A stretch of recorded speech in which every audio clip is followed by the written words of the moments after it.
हरे कृष्ण। श्रीमद् भागवत की शुरुआत करने से पहले ये जान लेना आवश्यक है कि उस महायुद्ध का प्रारंभ कैसे हुआ। आज से लगभग 5000 वर्ष पूर्व भगवान श्री कृष्ण ने अपने मित्र तथा भक्त अर्जुन को भगवत गीता का उपदेश दिया था।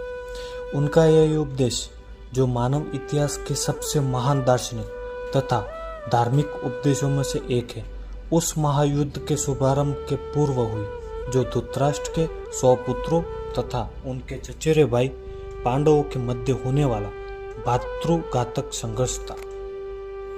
धृतराष्ट्र तथा पांडु भाई भाई थे, जिनका जन्म कुरुवंश में हुआ था और वे राजा भरत के वंशज थे, जिनके नाम पर ही महाभारत नाम पड़ा। चूंकि बड़ा भाई धृतराष्ट्र जन्म से अंधा था, अतएव राज सिंहासन उसे न मिलकर छोटे भाई पांडु को मिला। तथापि धृतराष्ट्र के पुत्र, विशेषतः सबसे बड़ा पुत्र दुर्योधन, पांडवों से घृणा और ईर्ष्या करता था। अंधा तथा दुर्बल धृतराष्ट्र पांडु पुत्रों के स्थान पर अपने पुत्रों को राज्य का उत्तराधिकारी बनाना चाहता था। इस तरह धृतराष्ट्र की सहमति से दुर्योधन ने पांडु के युवा पुत्रों की हत्या करने का षड्यंत्र रचा। पांचों पांडव अपने चाचा विदुर तथा अपने ममेरे भाई भगवान कृष्ण के संरक्षण में रहने के कारण अनेक प्राणघातक आक्रमणों के बाद भी अपने प्राणों को सुरक्षित रख पाए। भगवान कृष्ण कोई सामान्य व्यक्ति नहीं, अपितु ईश्वर है, जिन्होंने इस धराधाम में अवतार लिया था और अब एक समकालीन राजकुमार होने का अभिनय कर रहे थे। वे पांडवों की पत्नी कुंती या पृथा, पांडवों की माता के भतीजे थे। इस तरह संबंधी के रूप में तथा धर्म के शाश्वत पालक होने के कारण वे धर्मपरायण पांडु पुत्रों का पक्ष लेते रहे, उनकी रक्षा करते रहे। किंतु अंततः चतुर दुर्योधन ने पांडवों को जुआ खेलने के लिए ललकारा। उस निर्णायक स्पर्धा में दुर्योधन तथा उसके भाइयों ने पांडवों की सती पत्नी द्रौपदी पर अधिकार प्राप्त कर लिया और फिर उसे राजाओं तथा राजकुमारों की सभा के मध्य निवस्त्र करने का प्रयास किया। कृष्ण के दिव्य हस्तक्षेप से उसकी रक्षा हो सके।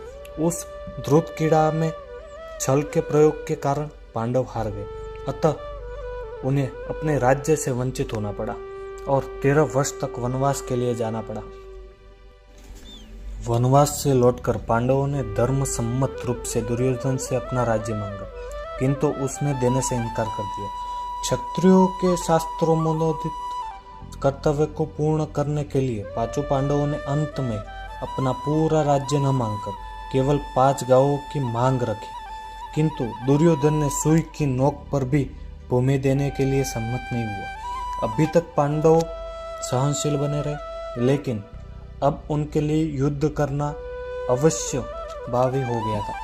विश्व भर के राजकुमारों में से कुछ धृतराष्ट्र के पुत्रों के पक्ष में थे तो कुछ पांडवों के पक्ष में।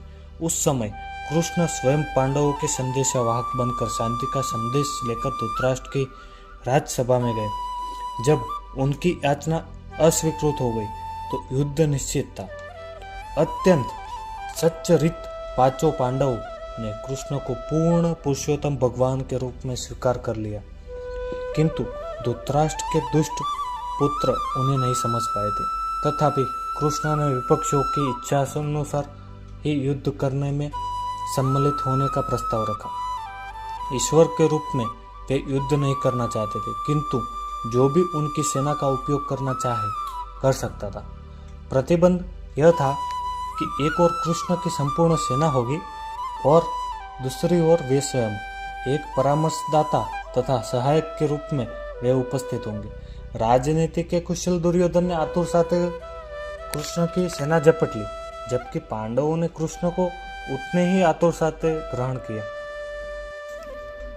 इस प्रकार कृष्ण अर्जुन के सारथी बने और उन्होंने उस सुप्रसिद्ध धनुर्धन का रथ हाँकना स्वीकार किया। इस तरह हम उस बिंदु तक पहुंच जाते हैं जहां से श्रीमद् भगवत गीता का शुभारंभ होता है।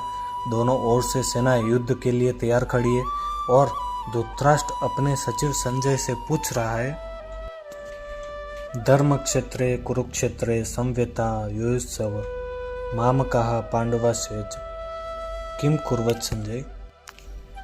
धृतराष्ट्र ने कहा, हे संजय, धर्मभूमि कुरुक्षेत्र में युद्ध की इच्छा से एकत्र हुए मेरे तथा पांडु के पुत्रों ने क्या किया। इस श्लोक में धर्म क्षेत्र शब्द सार्थक है, क्योंकि कुरुक्षेत्र के युद्ध स्थल में अर्जुन के पक्ष में तो श्री भगवान स्वयं उपस्थित थे। कौरवों का पिता धृतराष्ट्र अपने पुत्रों की विजय की संभावना के विषय में अत्यधिक संदिग्ध था। अतः इसी संदेह के कारण उसने अपने सचिव से पूछा, उन्होंने क्या किया। वह आश्वस्त था कि उसके पुत्र तथा उसके छोटे भाई पांडु के पुत्र कुरुक्षेत्र की युद्ध भूमि में निर्णायक संग्राम के लिए एकत्र हुए। फिर भी उसकी जिज्ञासा सार्थक है। वह नहीं चाहता था कि भाइयों में कोई समझौता हो, अतः वह युद्ध भूमि में अपने पुत्रों की नियति के विषय में आश्वस्त होना चाह रहा था। क्योंकि इस युद्ध को कुरुक्षेत्र में लड़ा जाना था, जिसका उल्लेख वेदों में स्वर्ग के निवासियों के लिए भी तीर्थ स्थल के रूप में हुआ है। अतः धृतराष्ट्र अत्यंत भयभीत था कि इस पवित्र स्थल का युद्ध के परिणाम पर न जाने कैसा प्रभाव पड़ेगा। उसे भली भांति ज्ञात था इसका प्रभाव अर्जुन तथा पांडु के पुत्रों पर अत्यंत अनुकूल पड़ेगा, क्योंकि स्वभाव से वे पुण्यात्मा थे। संजय श्री व्यास का शिष्य था, अतः उनकी कृपा से संजय धृतराष्ट्र ने उससे युद्ध स्थल की स्थिति के विषय में पूछा। अब संजय ने क्या कहा वो हम आपको बताएंगे अगले वीडियो में।